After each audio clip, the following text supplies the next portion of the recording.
The 27-inch iMac with 5K Retina display was introduced in October of 2014. Its main selling point is its incredible high-resolution display at a pixel density of 218 ppi, a total of 14.7 million pixels, and a resolution of 5120 by 2880. That's twice the resolution of the regular 27-inch iMac.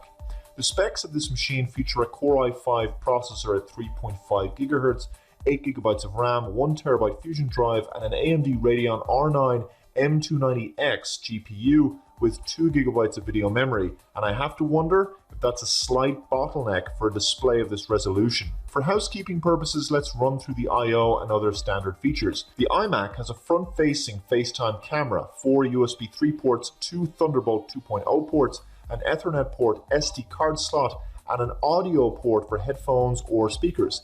It's quite a thin machine, as you can see, with the entire computer neatly tucked away in the back of the display. A wireless Bluetooth mouse and keyboard come as standard. OS X Yosemite comes pre-installed.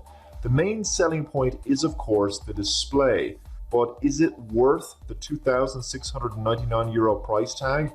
Well, for starters, for the first time ever, you can truly have an extraordinarily large desktop area. At maximum settings, there's a massive amount of screen real estate here, which is perfect for having a wide array of applications running at once.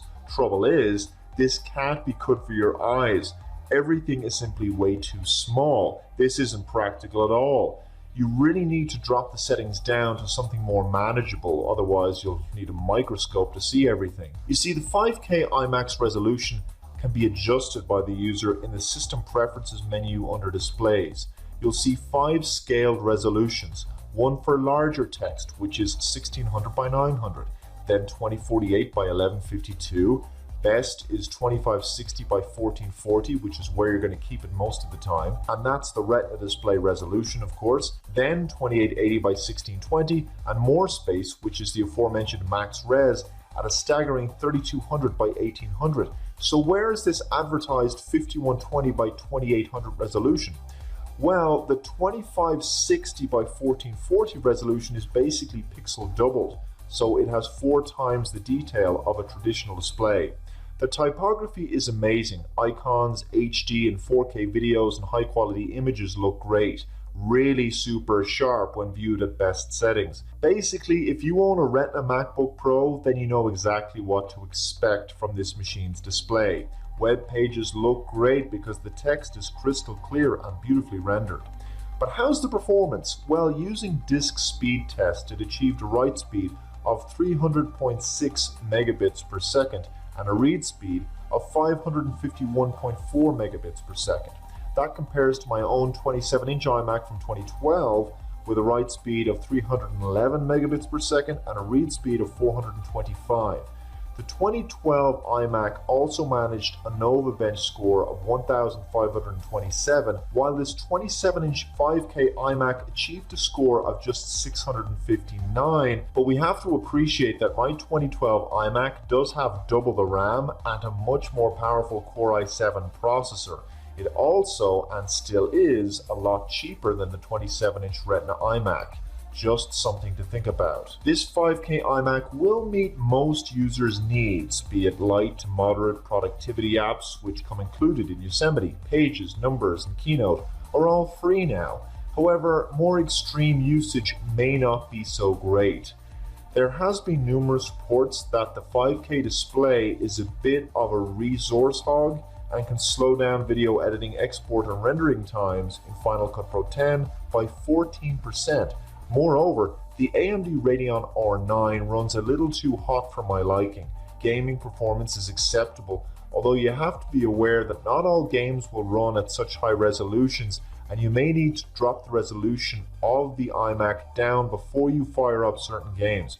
Although I didn't encounter any truly egregious performance issues, the fact that this uses a 5K display means that there has to be a certain amount of GPU horsepower lost in the process. In other words, an iMac with the exact same specifications but without a Retina display would likely perform a little bit better than one with a 5K display. Consequently, beyond the novelty of owning such a machine, I cannot recommend you buy this, because you could buy a 27-inch iMac with more RAM, a better GPU, faster processor, and more hard drive space than this one.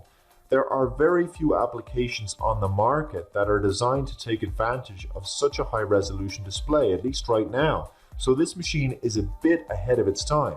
For €20 less, you could buy a high-end non-Retina 27-inch iMac with a Core i7 processor at 3.5 GHz, double the RAM, that's 16 GB, a 3TB SATA drive, and an NVIDIA GeForce GTX 775M graphics processor with 2 GB of video memory.